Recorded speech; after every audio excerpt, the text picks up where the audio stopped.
Welcome, new volunteers. Thank you for volunteering at the Whatcom Humane Society. When you first arrive at the shelter, you're going to want to park in the front parking lot here where it's paved, or if it's full, you can drive to the back to the gravel overflow lot.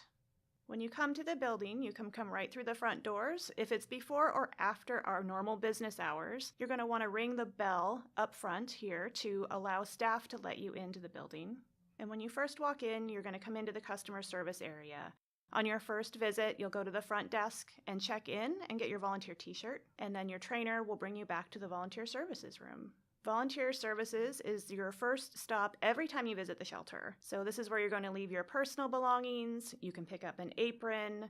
You can leave your coat on the coat rack. You'll want to sign in to our volunteer computer where we track your hours. All of the training documents are here. There's a copy of the volunteer handbook. You can store your name tag here. On the bottom shelf of the bookcase in the volunteer room here, you will find cleaning supplies. There are always wipes and glass cleaner, paper towels, all of those sorts of things so that you can help us keep the shelter neat and tidy during your shift. On the wall by the light switch, you will find a box that contains the security fobs you'll need to make your way through the locked doors in the building.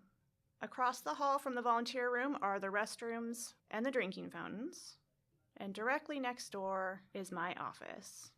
On this tour, the first stop will be the world of dog.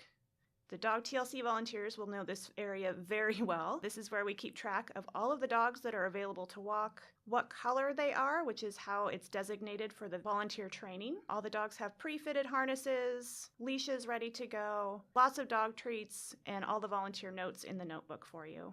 We have 2 get acquainted rooms in the dog area. These can be used by volunteers to spend time with the dogs inside. They are also used by the public for meet and greets with dogs who are potentially getting adopted. Down this walkway is all our available dogs. This whole row is available. They all have indoor-outdoor kennels. To the right, there are various rooms. The open rooms are available dogs where you're welcome to volunteer. The rooms that are closed and say staff only, those are stray or ISO dogs that will be off limits to volunteers.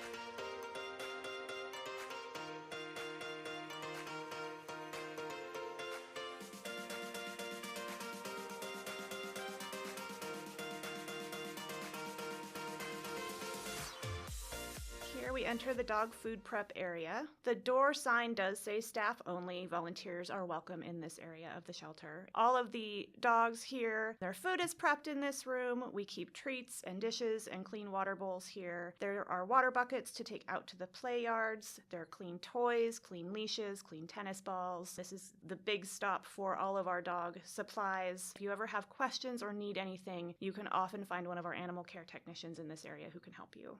This is our grooming room.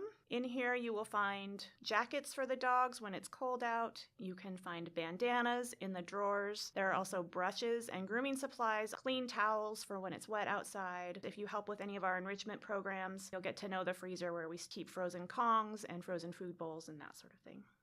This is our very busy laundry room. All volunteers who come through the shelter are asked to come into the laundry room during their shift and make sure that all the machines are running, that all the clean laundry is folded and put away. All of the dog laundry, the big blankets, are kept in the laundry room as well as most of the clean towels. Any of the cat laundry can be folded and left on the counter or taken down to the cat area. Here we have the food bank. Anytime members of the public or volunteers donate food to us, it goes here into our food bank to help the community when they are in need. In this room, you can also find a lot of extra cleaning supplies, soap for the soap dispenser, hand sanitizer, paper towels, toilet paper, garbage bags, all kinds of things that can be helpful. If you need any help, the customer service desk is a great spot to go. They can either let you back here or get something for you if needed.